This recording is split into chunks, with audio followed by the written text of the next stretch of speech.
Voilà, mes amis, on se retrouve avec notre grand, cher ami Eliaou Bokara. On va continuer le texte de la semaine dernière et je vous avoue que j'ai complètement oublié de mettre le dernier cours que nous avons fait avec Eliaou. J'ai oublié de le mettre. C'est-à-dire que j'ai tellement de cours que celui-là, je l'ai oublié. Donc, dès que le cours sera fini, je vais mettre le cours de la semaine dernière et le cours d'aujourd'hui. Je les mettrai les deux sur mon site.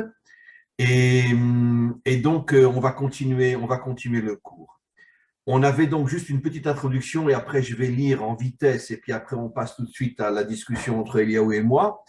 On avait donc, Rabbi Nachman avait expliqué que le monde religieux était introduit par énormément de forces contraires que lui-même ose appeler des démons.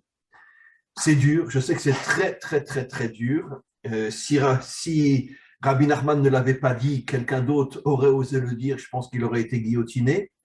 Mais bon, Rabbi Nachman, lui, a eu le courage, il y a déjà presque 300 ans, de nous faire comprendre que le monde religieux était infiltré par des forces impures qui faisaient tout pour affaiblir les hommes, comme on va le voir, leur enlever la véritable crainte de Dieu et surtout leur enlever l'action pour pouvoir, euh, pour pouvoir, euh, pour pouvoir réparer ce monde en les faisant vivre dans une illusion religieuse qui, comme on va le voir, Rabbi Nachman va le dire, qui nous prive complètement de l'action réelle, ce qui est la Torah véritable. Et voilà, on va continuer le texte. On est à la troisième ligne, à la fin du premier paragraphe. C'est la Torah 28. Veilou atalmidei chachamim, et ces gens que malheureusement la majorité appelle des maîtres, mais qui ne sont pas des maîtres, mais qui sont en vérité des démons. Ameat, il est dit sur eux, il y a un verset qui dit Ameat mikem aleot anashim, vous ne faites que fatiguer les hommes, kitalou gam Elohim, et vous ne faites que fatiguer Dieu. Et on va comprendre qu'est-ce que ça veut dire que dans leurs enseignements, ils fatiguent les hommes, ça veut dire dans un langage plus moderne, ils nous affaiblissent dans leurs enseignements. Parce que tous ceux qui viennent écouter leurs cours sentent une fatigue énorme en eux.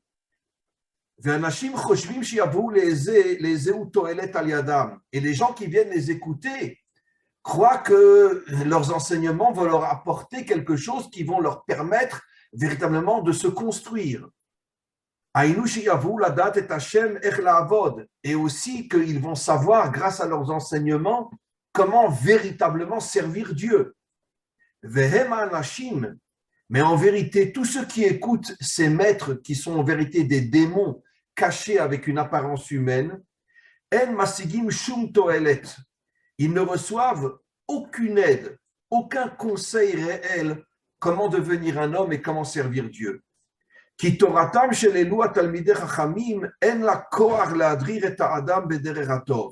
Parce que la Torah qui est enseignée par ces gens-là n'a aucune possibilité de nous permettre de rentrer dans un chemin de bien qui met vishalo avetava. Parce que comme leur Torah est impure, elle ne peut pas nous apporter elle ne peut pas nous amener vers le bien. Velo od, et en plus, comme dit le verset, Kitalou et Elohim, il fatigue Dieu. Qu'est-ce que ça veut dire qu'il fatigue Dieu? Ça veut dire que Dieu en a marre d'entendre des enseignements qui sont à ce point complètement en dehors de la réalité de la vraie Torah. Ils privent, ils empêchent Dieu d'aider ceux qui suivent leurs enseignements.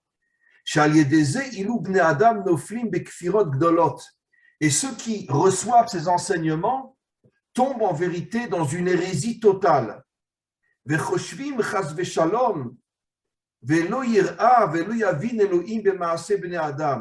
Et ils en arrivent même à penser que Dieu s'est complètement détourné de ce monde.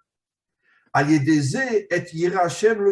c'est pour ça qu'ils ne créent, et c'est pour ça qu'ils détestent ceux qui ont la véritable crainte de Dieu, comme on l'a expliqué dans le dernier cours, ceux qui ne craignent que Dieu et qui n'ont pas peur de ce monde. Et ils ne font que les insulter et leur faire honte. On s'arrête là. Donc, qu'est-ce que ça veut dire que des gens qui écoutent des paroles de Torah qui sont en vérité des paroles de Torah fausses, deviennent des hérétiques. Alors, l'explication est simple, et d'ailleurs, il en fait allusion. Ça veut dire que, quand il dit que ces enseignements nous affaiblissent, ça veut dire qu'ils nous empêchent d'agir dans ce monde pour changer le monde. Et c'est ça, en vérité, la plus grande hérésie, ce que j'appelle toujours, encore une fois, la religion, c'est qu'elle nous fait vivre complètement déconnectés de ce monde, en nous berçant d'illusions que Dieu se dévoilera, que le Messie viendra, que lui fera tout le travail, mais nous, on a juste à rester passifs devant Dieu, comme dans toutes les religions, y compris dans la nôtre. C'est-à-dire dans la nôtre, dans la fausse religion, ce qui n'est pas la vraie Torah, car en vérité, des hommes qui ont la vraie Torah dans notre génération, on peut les compter sur les 10 doigts de la main.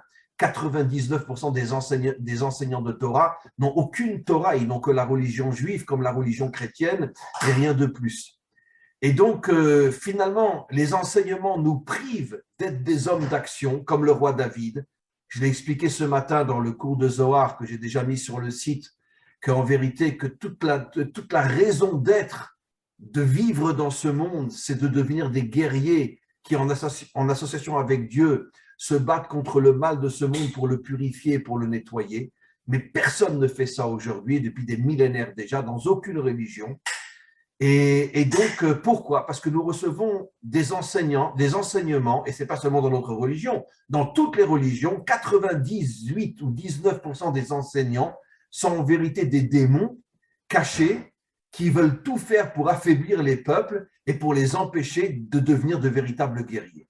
Voilà, je cède la parole à Eliaou. Comment tu vois les choses? Premièrement, on voit que peu importe où on se trouve sur cette terre, quand on se retrouve avec des personnes de sagesse, et peu importe dans quel domaine, ça peut être dans tout type de domaine, autant des historiens que des personnes de sagesse, que des naturopathes, que toutes sortes de personnes. On voit toujours qu'on retrouve deux configurations de personnes. On retrouve des chercheurs de vérité, des chercheurs de lumière, et au final, ils se rejoignent tous si on les écoute. Et on trouve aussi des manipulateurs obscurs, c'est-à-dire qui nous détournent au final, et quand on est harponné par leur image, on est harponné par la belle image qu'ils nous montrent, mais derrière, on se rend compte qu'au final, on régresse, et c'est vide, et ça nous enlève toute simra, tout espoir, toute capacité d'évolution et de croissance, et d'aller vers ce chemin de la connaissance d'Hachem. Donc en fait, le fait d'avoir fractionné tous les enseignements et d'avoir créé des clans religieux a enlevé, ça a voilé en fait la vérité qui est une, même si on a 70 interprétations de la vérité selon ce qu'on a reçu, mais on a une vérité, on a une lumière. Et je pense que ces démons, eux, le démon, à mon avis, j'ai entendu une personne, une naturopathe, qui dit une chose magnifique. Mettez monde à l'envers et ça donne démon. Si on inverse le mot.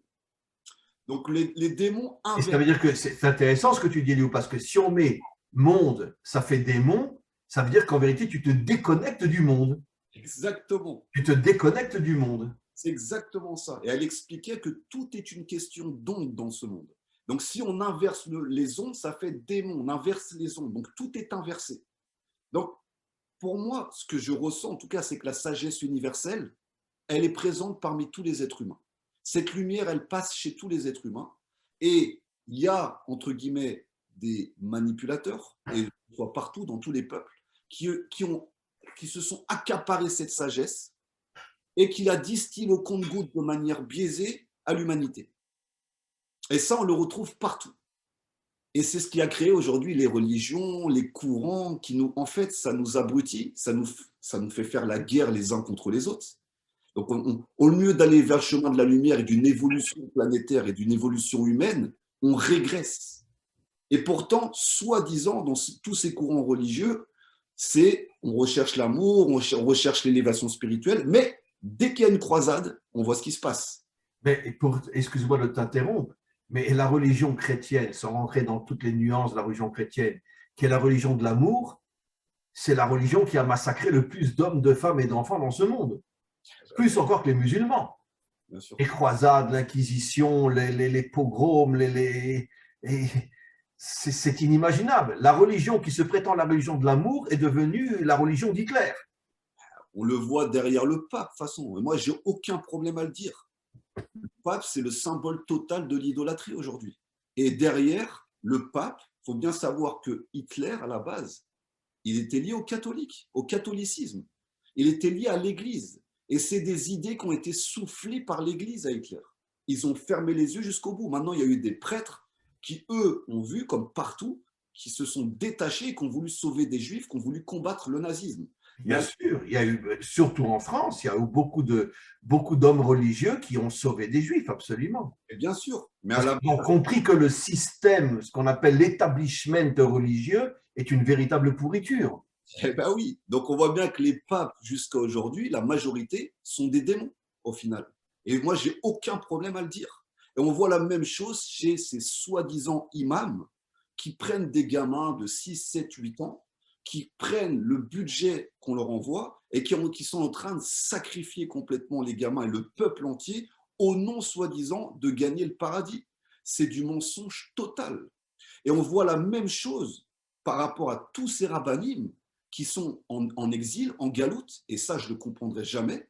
Comment ça se fait que tous ces rabbinim qui sont en exil ne demandent pas à leur communauté de monter en Eretz Israël, de préparer leur communauté à remonter vers leur terre? Comment ça se fait?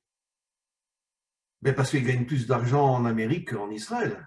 Voilà. Donc, c'est clair, c'est de plus en plus visible pour tous ces pauvres personnes qui suivent ces soi-disant leaders qui sont en train de les enfermer. Comme l'explique Rabbi Nachman, il est privé de toute joie, de toute évolution au final.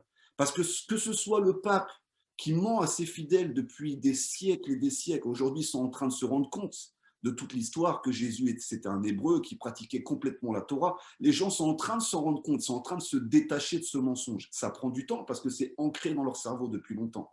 Ou pareil, les musulmans qui sont en train de se réveiller et qui se rendent compte que soi-disant certains pseudo-imams qui se présentent hyper sains, en fait, ils vont en Arabie Saoudite, ils se tapent des prostituées et ils ont des milliards sur un compte en banque. Mais pourtant, devant leurs fidèles, ils montrent une super apparence. Et comme ces rabbinim qui parlent de Torah et au final qui sont très très proches des États, qui sont très très proches des gouvernements et qui empêchent les Hébreux de revenir à leur essence, c'est-à-dire revenir sur leur terre et devenir plus des religieux, des êtres complets, comme vous l'enseignez. C'est ça, tous ces démons juifs, sans donner de nom. D'accord? C'est ça qu'il explique Rabbi Nachman. Et c'est ça le danger, la réalité palpable de ce qu'on voit aujourd'hui dans ce monde. Et ça égare complètement l'humanité et carrément, ça décroche les êtres humains du Créateur parce qu'ils sont prêts à s'entretuer, ils sont prêts à se génocider au nom de ces faux prophètes ou de ces faux dirigeants spirituels. D'ailleurs, pour confirmer ce que tu dis, la Bible ne parle que de ça. Bien sûr. Jusqu'à la destruction du premier temple, il y avait beaucoup plus de faux prophètes que de vrais prophètes. Et avec qui travaillaient les faux prophètes? Avec le pouvoir. Le pouvoir. Il y avait une alliance entre le pouvoir et les faux prophètes, alors que les vrais prophètes étaient poursuivis, massacrés, exécutés. Et pourtant, c'était des Hébreux. Ils faisaient partie de notre peuple. Donc, ce phénomène-là, on le retrouve partout. Maintenant, un être humain conscient, de sagesse, il va les détecter et il va sortir de ces systèmes-là. Il va comprendre que son frère humain, même s'il n'a pas la même conscience d'âme et qui ne vient pas de la même famille d'âme, c'est un être humain. Et il recherche comme lui cette sagesse universelle qui nous a tous créés.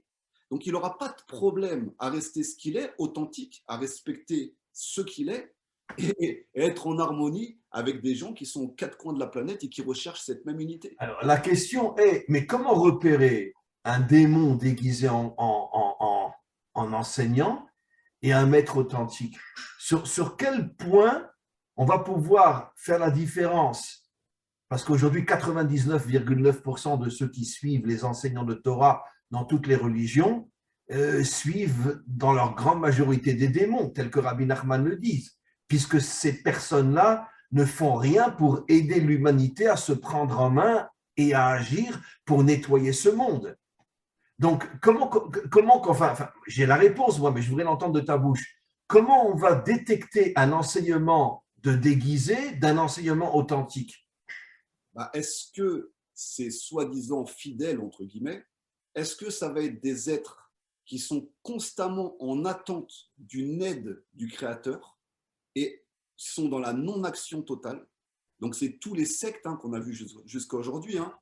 faut bien comprendre que les religions au départ étaient considérées comme des sectes. Donc c'est des mouvements en fait qui se sont créés, des mouvements de pensée, et il y en a beaucoup qui ont complètement dégénéré vers l'idolâtrie, c'est ce qu'il explique, vers l'hérésie. Donc si les personnes qui suivent, entre guillemets, un leader spirituel, ces personnes-là ne sont plus capables d'être indépendants spirituellement, ni indépendants physiquement parlant, et non plus leur libre arbitre, ils peuvent tout de suite se dire, attention, dans quoi je suis rentré, il y a un gros problème. S'ils n'ont plus cette liberté de penser, cette liberté de remettre en question, et cette liberté de se connecter à la source de toutes les sources, de leur manière à eux, il y a un problème. Mais c'est exactement ce qu'on voit chez nous et comme partout dans le monde. Le Rav a dit, tout le monde le suit. Et dans le Talmud, on voit tout le contraire. Le Talmud qui est étudié par tous ceux qui sont, entre parenthèses, religieux, dit tout le contraire. On a déjà parlé 1000 fois de cette histoire que Rabbi Yochanan avait un élève, Rabbi Shimon Resh Lakish, qui le contredisait tout le temps. Et Resh Lakish, malheureusement, bon, au bout d'un certain temps, est mort. Et Rabbi Yochanan n'a pas pu supporter la perte de son élève qui le contredisait tout le temps. Il est mort une semaine après. Et pendant la semaine de deuil, tous les élèves de Rabbi Yochanan sont venus et il a fait un cours et tout le monde s'est levé et ils ont applaudi. Oh là là, quel maître, quel maître, quel maître. Et qu'est-ce que Rabbi Yochanan leur a dit? Mais vous n'avez rien compris, j'en ai assez qu'on me dise quel maître, quel maître. Où est celui qui n'est pas d'accord avec moi? Et Rabbi Yochanan n'a pas pu supporter d'avoir perdu cet élève authentique qui avait le courage de ne pas toujours être d'accord avec son maître, même s'il le considérait comme son maître. Et aujourd'hui, tu vois dans le monde aujourd'hui, le pape a dit, le curé a dit, le rabbin a dit, le rav a dit, le rabbi a dit, et tout le monde baisse la tête et tout le monde... Alors où est mon libre arbitre? Je vais donner un exemple. Je vais donner un exemple simple. Bon, je n'ai aucune difficulté à le dire. Parmi mes maîtres, l'un de ceux que je respecte le plus, c'est le Rabbi Lubavitch, le dernier, d'accord, comme Rabbi Nachman aussi, d'accord. Mais il y a des points sur lesquels je n'étais pas d'accord avec lui, je n'ai jamais été d'accord avec lui. Par exemple, lui, il disait il ne faut pas faire Yom Ha'atzmaut, le jour d'indépendance en Israël, d'accord. Moi, Yom Ha'atzmaut, je mets un drapeau israélien sur mon balcon et je fais Yom Ha'atzmaut. Ça n'empêche pas que j'ai un respect infini pour lui, mais sur ce point-là, je ne suis pas d'accord. Parce que je suis un homme, je ne suis pas un mouton, je ne suis pas un esclave, je ne suis pas un robot. Ce que sont devenus tous les élèves aujourd'hui dans le monde entier. Ah, c'est le test de Moshe Rabbeinu, si on voit bien avec les 12 tribus d'Israël. Je vous laisse aller en Eretz Israël. Et on va voir, parce qu'il faut comprendre que les 12 tribus d'Israël avaient tous une façon particulière de servir Hachem. Ils avaient tous leur canal. Ils sont liés aux constellations, on sait que les étoiles ont une influence, donc ils sont liés sous un certain type d'influence, mais ils avaient tous un canal pour servir Hachem. Moshe Rabbeinu les a tous envoyés en Eretz Israël, les explorateurs. Et il a attendu de voir comment chacun d'eux allait interpréter au final la Torah, parce que la terre d'Israël, c'est la Torah au final. Évidemment. Donc ils sont revenus voir comment ils vont interpréter chacun d'eux la Torah. Et on voit bien ce qu'ils en ont fait. 10 sont devenus des idolâtres, pratiquement. Oui. 10 ou plutôt 10 sont devenus exactement ce que dit Rabbi Nachman ici, des gens qui veulent être complètement pris en charge par Dieu. Voilà, et qui cachent la vérité au peuple en leur faisant peur pour pouvoir garder la main mise, c'est ce qu'enseigne Rabbi Shimon Bar Yochai, pour garder la main mise sur leur chétel. D'ailleurs, Rabbi Shimon Bar Yochai le dit clairement, je répète ce que tu as dit, que la raison cachée pour laquelle ils n'ont pas voulu rentrer en Israël, parce qu'ils savaient qu'en Israël, ils seraient remplacés par d'autres dirigeants qui correspondent plus à la terre d'Israël, ils n'ont pas voulu perdre leur pouvoir, et donc ils ont dit, on ne rentre pas en Israël. C'est ce qu'on dit aujourd'hui. Les dirigeants, entre guillemets, en France, partout, c'est ce qu'ils font. Ils n'encouragent pas l'alia. Ils n'encouragent pas à ce que les Juifs montent sur leur terre. Ils n'encouragent pas. Parce qu'ils ont plus à gagner à ce que les communautés en exil restent. Ça leur apporte plus d'argent, il y a plus d'intérêt, ils ont plus de kavod. En Israël, ils vont être au même niveau que tout le monde. Donc on voit que Moshe Rabbeinu, il avait testé. Il avait bien compris déjà, vous ne saurez pas où je suis enterré. Comme ça, vous n'allez pas faire de moi une idole. Déjà, premièrement. Hachem lui a dit déjà, premièrement. Et deuxièmement, on va tester, voir qu'est-ce que vous avez retenu de mon enseignement. Et ils se sont tous accaparés l'enseignement de Moshe Rabbeinu en voulant le garder pour eux sans au final vraiment l'enseigner au peuple. Il n'y a que Yeshua ben Nun qui, lui, c'est pour ça qu'il a été choisi, a retransmis sa Torah à lui, pas la Torah, Absolument. sa propre Torah israélienne. Il a transmis une Torah Israël, pas la Torah de Moshe. Donc, il a regardé dans la direction où regardait son maître. Et c'est ça la différence. C'est-à-dire que les élèves, ils prennent d'un maître, mais ils doivent regarder dans quelle direction regarde mon maître. Moi, je dois atteindre cet objectif-là. Donc, à ma façon de faire, je vais atteindre la direction, l'objectif de mon maître, mais avec mes forces, mes outils et mes compétences. Et là, on sait si c'est vraiment un vrai maître qui veut éviter justement tout lien avec l'hérésie et l'idolâtrie, s'il a une capacité d'envoyer ses élèves vers cette direction avec leurs propres moyens. Là, on le sait. Mais je ne citerai pas de nom, mais il y a eu, il y a à peu près 1 an ou 2 en Israël, c'était encore avant le corona, il y a eu dans une très très grande chassidoute ici, un grand mouvement de chassidim, je ne citerai pas le nom ici en Israël, mais on en a même parlé dans les journaux, etc. Il y a eu une partie de rabbanim qui n'étaient plus d'accord avec le rabbi, c'est-à-dire le dirigeant de cette chassidoute-là. Et tu sais ce qu'il a fait le rabbi? Il a fichu toutes ses familles dehors, y compris, il a jeté les enfants de l'école. Et on en a parlé on en a parlé dans les journaux, etc. Et bon, moi, j'ai beaucoup suivi cette affaire-là, je ne veux pas citer de nom. Mais c'était des grands rabbinim, des rochers yeshivot, des gens qui tenaient des yeshivot, etc. Il y a eu certains points sur lesquels ils n'étaient plus d'accord avec ce qu'on appelle le rabbi de la secte chassidite, d'accord? Et pas seulement il les a mis dehors, même les enfants, il les a retirés de l'école. Ça veut dire, qu'est-ce qu'on voit de là? C'est sûr que c'est un démon. Ça veut dire que c'est sûr que, parce que je ne comprends pas, entre hommes, on a le droit de ne pas être d'accord, on a le droit de poser des questions, on a le droit de dire, écoute, Rab, je vous respecte, mais sur ce point-là, je ne suis pas d'accord avec vous. On comprend?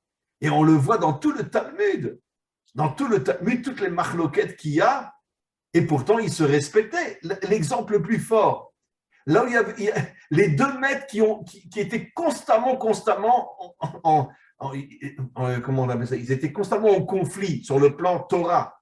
Hillel et Shammai. Et la Gemara nous dit qu'il n'y a jamais eu 2 frères qui se respectaient autant au point de se donner même des femmes de Hillel épouser des hommes de Shammai, des femmes de Shammai épouser des hommes de Hillel.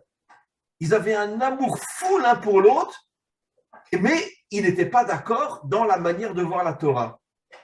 Ça veut dire que ça, ce sont des maîtres authentiques. Ça veut dire que j'accepte que tu ne sois pas d'accord avec moi, mais d'un autre côté, tu es un juif comme moi et je t'aime autant que je m'aime moi-même. Mais de toute façon, on reconnaît ces démons spirituels dans les actes. Et c'est pour ça que les 10 tribus sont tombées. Parce que la terre d'Israël, elle demande des actes.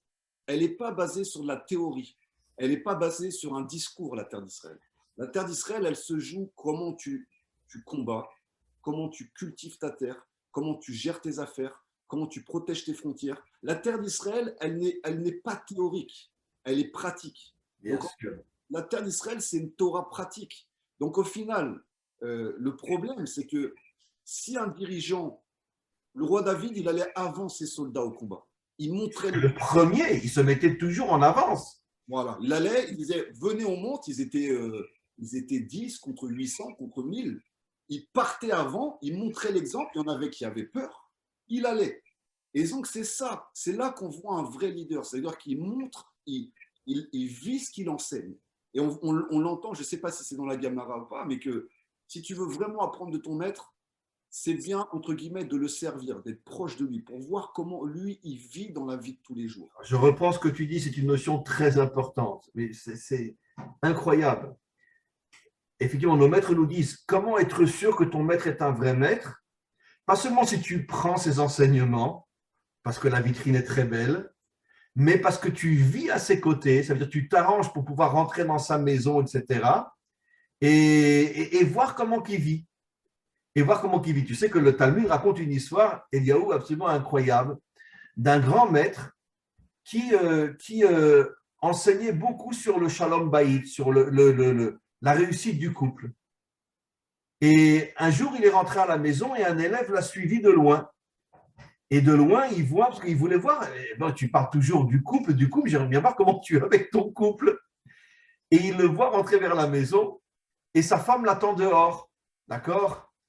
Elle commence à hurler, lui dire, espèce de tout ce que tu veux, pourquoi tu reviens à cette heure-là? Ça fait déjà 1 heure que je t'attends, où t'étais, machin, etc. Et lui, il lui répond, bon, je le dis en français, mais en hébreu, c'est pratiquement la même chose. Il dit, écoute, va te faire voir, fous-moi la paix, je fais ce que je veux, j'ai aucun compte à te rendre. D'accord? Et puis alors lui, il se faufile derrière la maison, il entend par la fenêtre comment il s'engueule, machin, etc., etc., etc. Et qu'est-ce qu'il a compris, qu'est-ce qu'il a compris cet élève-là?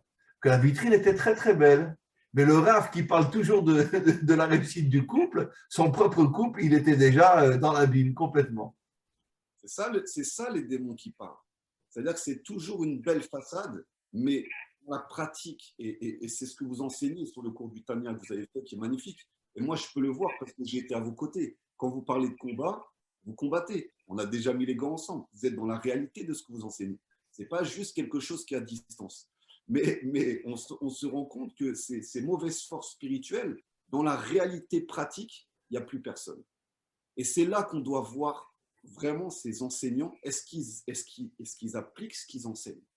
Est-ce qu'ils appliquent tout l'enseignement? Parce que c'est facile de parler, mais dans la réalité, est-ce que les gens sont vraiment là dans la réalité? Est-ce qu'ils sont sur le terrain? On voit le Rabbi de Lubavitch, il était tout le temps debout, il recevait tout le monde, il a fait des actions. Et puis il a envoyé des élèves dans le monde entier pour ramener les Juifs après la Shoah vers la Torah, parce que 99% du monde juif avait abandonné la Torah après la Shoah. Et je les respecte et je les comprends. Après avoir traversé ce qu'ils ont traversé, comment tu veux encore croire en Dieu? Et il a envoyé des milliers d'élèves dans le monde entier pour pouvoir les ramener à la Torah.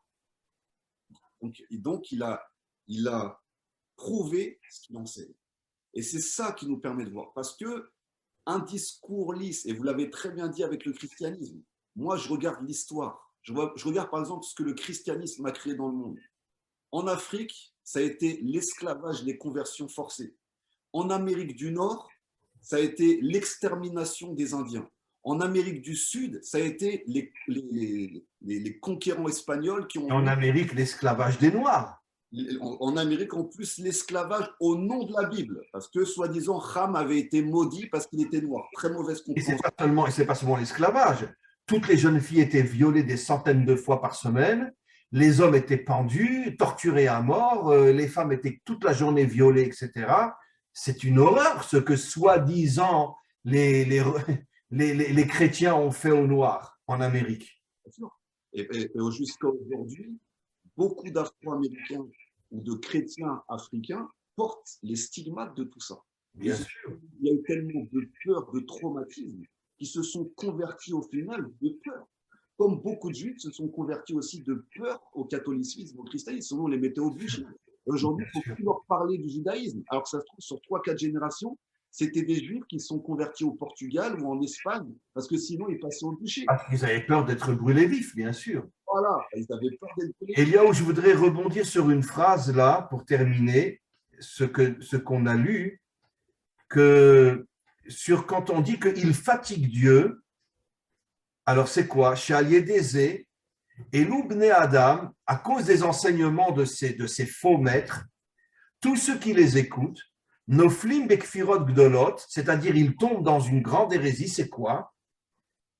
C'est-à-dire, Choshvim, ils pensent, Lo yire velo yavin Elohim b'maaseh bnei Adam, que Dieu ne s'intéresse plus à ce monde.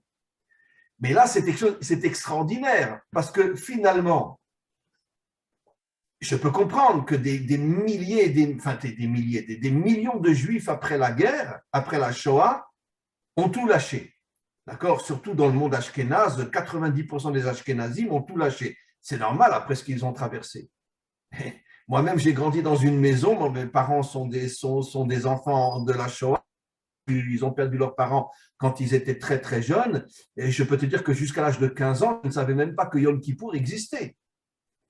Je ne savais même pas que c'était interdit de manger du porc. Bon, grâce à Dieu, j'ai fait tchouva grâce à un grand maître à l'âge de 16 ans, mais jusqu'à 15 ans, je ne savais même pas que Yom Kippour existait. Mes parents avaient un traumatisme en eux, ne me parlaient pas de Dieu. D'accord? après ce qu'on a traversé, ne me parlez pas de lui. Mais en vérité, c'est exactement ce que dit Rabbi Nachman. Où est Dieu? Mais d'où ça vient cette question, où est Dieu? Mais ça vient justement des enseignements qu'on reçoit depuis des siècles et des millénaires qui nous empêchent d'agir et d'être associés à Dieu dans la construction de ce monde. Et comme on nous fait croire que tout dépend de Dieu, quand on a traversé Auschwitz et Treblinka, on dit c'est sûr que Dieu n'existe pas. Puisque si tout dépend de lui, alors où est-il? Mais si on comprend qu'il a autant besoin de nous que nous, on a besoin de lui, on ne va pas poser la question où est-il? Parce qu'on va se dire, mais d'accord, mais c'est parce que ça fait des siècles qu'on reçoit des enseignements complètement faux qui nous fragilisent, qui nous rendent lâches et qui nous empêchent d'agir. Et nous, on croyait qu'à cause de ces maîtres mensongers, que tout vient de Dieu, que c'est à lui de tout faire. Et quand après il y a Auschwitz et Treblinka, on se dit, c'est sûr que Dieu n'existe pas. C'est comme ça que sont tombés 90% des Ashkénazim après la Shoah, à cause de tous ces enseignements faux qu'on avait reçus. Bien sûr, ils ont voilé complètement, mais je pense que la plus grande aberration de tout, c'est d'avoir fait croire aux êtres humains que le Créateur est en dehors d'eux. Je pense que pour moi, c'est la plus grave erreur. Est-ce que tu as dit qu'il est en dehors d'eux? Est en dehors d'eux-mêmes, c'est-à-dire qu'ils ont cherché Dieu dans le ciel. La plus grande hérésie, pour moi, c'est de penser que le Créateur n'est plus en soi. Parce que quand on sait qu'il est en nous, ça veut bien dire qu'on a une part de responsabilité, puisque nous-mêmes, on est des parcelles du Créateur. Donc forcément… Excuse-moi de t'interrompre, mais justement, j'ai mis un cours sur mon Facebook, et puis j'ai aussi beaucoup de chrétiens qui me suivent, et puis il y en a un qui a dit… je l'ai un petit peu démonté quand même, parce que je lui ai dit, arrêtez de parler comme ça sur le site d'un juif. Mais il me dit, c'est grâce à Jésus qu'enfin on quittera la terre et on remontera dans le ciel. Ça veut dire, c'est exactement l'illustration de ce que Rabbi Nachman dit. C'est-à-dire que jusqu'à aujourd'hui, les faux religieux détestent ce monde et veulent retrouver Dieu dans le ciel. Voilà. Tu regarderas, monte sur mon Facebook et regarde ce qu'il a écrit, tu verras. Mais c'est la plus grande faute de toutes les fautes. C'est d'avoir fait croire à l'homme que le Créateur n'était pas en lui, qu'il fallait regarder en haut, dans les synagogues, dans les églises, partout, sauf en lui-même. Comme s'il n'avait plus de responsabilité. Quelle est la première parole que Hachem dit à Abraham? Lech lecha, va vers toi. Parce que si tu veux me trouver, tu dois rentrer en toi, car moi je suis en toi. Je ne suis pas dans le ciel, je suis en toi. Exactement. C'est pour ça que c'est la plus grande folie. Les gens se tournent vers des soi-disant dirigeants religieux, se tournent vers tous les faux sauveurs, tout ça. C'est pour ça qu'il y a eu tous ces faux Mashiach, tous ces faux messies. Si l'être humain avait consacré le travail de son être et a révélé le Créateur en lui-même, on n'en serait pas là aujourd'hui. La libération mondiale, ça ferait longtemps qu'on l'aurait eu parce que l'homme serait responsable. Vu qu'on n'est plus des responsables, on a été déresponsabilisés et on se comporte comme des enfants qui attendent que le Père Noël vienne le 25 décembre nous livrer nos cadeaux, c'est sûr qu'on est complètement… Ton image est fabuleuse. Effectivement, on voit Dieu comme un Père Noël. Il est là pour nous gâter. Exactement. Alors que tout est en nous-mêmes. On est tous une manifestation sur Terre du Créateur. Tous. Et on crée un puzzle et ce puzzle humain crée la force d'Hachem sur Terre. Donc, si le puzzle humain est manipulé par ces dirigeants démons, ils arrivent à faire que le puzzle soit complètement divisé et ils arrivent à créer une planète au final qui a inversé le monde et qui est devenue un démon. Voilà, tout simplement. C'est que nos maîtres disent que c'est dans le Midrash Rabbah, que, encore une fois, on en a parlé déjà, mais je rebondis là-dessus pour confirmer ce que tu dis, que le plus grand, le modèle juif authentique, je ne veux pas dire juif c'est un mot d'exil, le modèle de l'ivri authentique, c'est le roi David. Et nos maîtres disent pourquoi dans le Midrash? Pourquoi? Parce que David n'a jamais attendu que Dieu lui dise va là, combat ici, combat ça. Il prenait ses responsabilités. Et pourquoi il n'a jamais été blessé? Pourquoi il n'a jamais été tué au combat? Parce que Dieu était tellement fier de voir un homme qui prend ses responsabilités que Dieu était avec lui et le protégeait, était son bouclier. Mais pourquoi? Parce que David prenait l'initiative d'avancer avant de recevoir un ordre de Dieu. Bien sûr. Et c'est ça la différence fondamentale entre la Torah et la religion. La religion te dit « je suis Dieu » et la Torah, elle te dit « Dieu te suit ».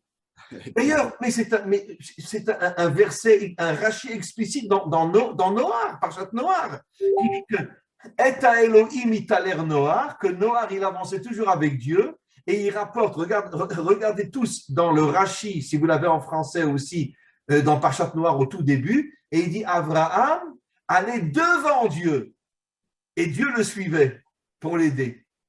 Bien sûr. Il allait devant. Ça veut dire que qu'est-ce que c'est un homme authentique? C'est quelqu'un qui va devant Dieu, qui prend ses responsabilités, en sachant que Dieu l'aidera et Dieu le suivra, mais il prend la responsabilité d'avancer avant que Dieu lui donne un ordre. Il regarde où son maître regarde. Qu'est-ce que veut le Créateur sur terre? Je le devance parce que je sais où il veut nous emmener et je prends mes responsabilités pour aller dans cette direction-là. J'attends pas un ordre, j'attends pas une prophétie. Je sais ce qu'il veut. Mais pour ça, pour savoir ce qu'il veut, il faut le trouver en soi-même. C'est pour ça que la paracha commence par l'Echlecha. C'est ça qui est magnifique. Et quand chaque être humain va retrouver ça, on aura la possibilité d'enlever le voile qui est sur nos yeux et de voir qu'est-ce que c'est le Meler HaMashiach. Le Meler HaMashiach, ce n'est pas un homme. C'est tout simplement le Créateur. Le Meler HaMashiach, c'est tous les hommes connectés les uns aux autres qui vont avoir la capacité de voir le Créateur lui-même. C'est-à-dire qu'en vérité, le Mashiach n'est qu'un outil entre les mains du Créateur. Voilà, il va s'effacer. Comme un artisan qui a un marteau, qui a un ciseau, etc. C'est un outil. Bien sûr. Mais celui qui véritablement va réparer le monde, comme tu l'as si bien dit, avec les hommes, c'est l'association entre le monde et Hachem. C'est ça. Et lui, il va s'effacer, le Mashiach. Il va en aucun cas, parce que c'est dangereux. Vous savez bien, les êtres humains, si on voit un homme qui a la Yechida, il a un niveau inégalé au niveau de son âme, les hommes, ils vont se dire, ça y est, c'est un super-héros avec tous les films. Le Fils de Dieu. Et ils vont se concerner devant lui. C'est fini. Donc, c'est forcément un homme qui va avoir la capacité de révéler chez tous les autres hommes la capacité à voir le Créateur. Sinon, ça va redevenir une idole. Et dès qu'il aura reconnecté le monde à Dieu, il va disparaître complètement. Voilà, personne ne saura où il est. Exactement, comme Moshe Rabbeinu. Exact, comme Moshe Rabbeinu, que personne ne sait où il est enterré. Magnifique. Monter l'humanité à un nouveau degré de dimension, de conscience du Créateur. Bon, Eliaou, je vais mettre maintenant ces deux cours, celui de la semaine dernière et celui-là sur le site entre aujourd'hui et demain, si j'ai le temps encore aujourd'hui, en tout cas au moins celui de la semaine dernière. Eh bien, écoute, vraiment, on peut remercier Rabbi Nachman d'avoir le courage de révéler des choses aussi inimaginables. Et tu vois, je crois sincèrement que parmi tous les maîtres authentiques, je pense que Rabbi Nachman aura été celui qui aura voulu véritablement qu'on ne le vénère pas. D'ailleurs, tu remarqueras que quand il est décédé, il n'a rien fait pour avoir un successeur. Comme pour dire, bon, ben moi j'ai fait mon travail, maintenant, voilà. Tu te rends compte? Il n'a pas cherché un successeur.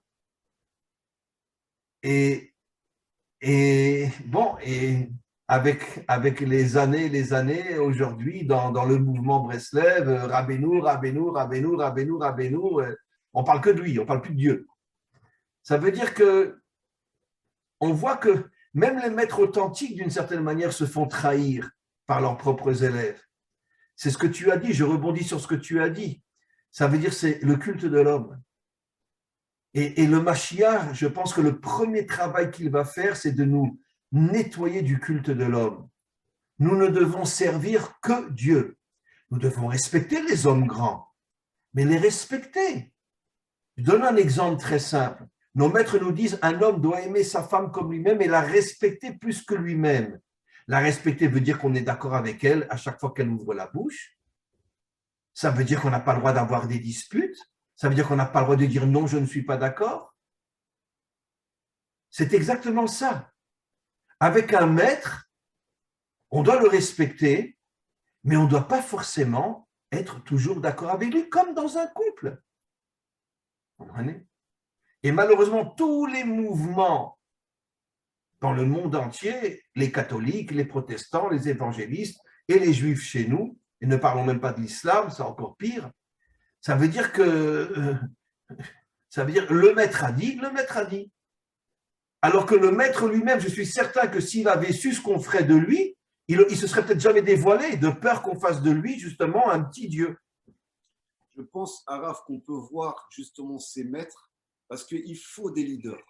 Mais il faut des leaders chefs d'orchestre et pas un leader qui s'approprie tout. Parce qu'un leader chef d'orchestre, Ce que tu dis, c'est fabuleux. C'est fabuleux ce que tu dis. C'est quoi un chef d'orchestre? En fait, la musique, elle ne vient pas de lui. La musique, elle vient de ceux qui sont devant lui. Alors, continue, parce que ça, c'est fabuleux ce que tu dis. Un maître authentique est un chef d'orchestre. Ah, bravo, Eliaou. Ça veut dire qu'il ne fait que diriger ceux qui font tout le travail, en vérité. Ceux qui font la musique, ce n'est pas lui. Exactement. C'est-à-dire, il sait, et c'est le travail du Mashiach, il sait qui sera à quelle place, de quelle tribu tu appartiens, machin. Et chacun va, je retrouve ma place, je retrouve mon rôle. Et dans cette place-là, je suis entièrement ce que je dois être. Bravo. Alors là, tu as donné un exemple exceptionnel que je répéterai souvent dans mes cours. Un maître authentique est un chef d'orchestre. Ce n'est pas lui qui joue de la musique. Non, pas du tout. Il fait jouer de la musique. Ça veut dire qu'il aide d'une certaine manière ses élèves à devenir des hommes authentiques. Et il ne s'approprie pas ses élèves. Il ne les domine pas. Faites ce que je dis, c'est moi qui ai raison. Exactement. Au contraire. Et je pense que c'est pour ça qu'il y a aussi beaucoup de personnes qui vous suivent. Vous avez cette capacité à parler à beaucoup de personnes en restant authentique, sans jamais trahir votre message. Et en même temps, avoir cette capacité de diffuser aux êtres qui vous écoutent leur propre Torah, sans les frustrer, les coincer dans quelque chose où ils ne sont pas à l'aise. Aujourd'hui, qui nous écoute, parce qu'on t'écoute toi aussi énormément, Eliaou. Moi, je suis un de vos élèves, Arabe, et je reste. Oui, mais bon, Hachem, alors, je suis ton chef d'orchestre, c'est toi qui joues de la musique. Exactement. Moi, j'aime la batterie. J'ai hâte qu'on se revoie un de ces jours pour qu'on puisse encore faire un petit combat tous les deux. Avec grand plaisir. Voilà, Eliaou, je vais devoir arrêter. On se retrouve mardi prochain, ça sera Hanouka. Tu sais quoi? Peut-être que mardi prochain, on fait un cours sur Hanouka. Avec plaisir. Ok. Alors, essaye de préparer quelque chose. Ok, on va essayer de parler. Mais tu sais quoi? Je crois que, regarde, cherche dans l'Écouter Moram, il y a une Torah sur Hanouka. Il y a, alors, et tu m'enverras le numéro. D'accord? Il y a une Torah sur Hanouka dans l'Écouter Moram, donc essaye de la trouver et on fera un petit passage dans l'Écouter Moram sur Hanouka. D'accord? En attendant, je vais m'entraîner en solo à Raf pour que le concert qu'on est en train de préparer soit un magnifique concert. D'accord, Eliaou. Merci beaucoup, beaucoup, beaucoup. On se retrouve mardi prochain, 14h heure Israël. Et tu m'envoies au plus vite le petit passage sur lequel il parle de Hanouka. Merci beaucoup, Eliaou. Une grande réussite dans tout ce que tu fais. Et on se retrouve bientôt. Au revoir, Eliaou. Au revoir.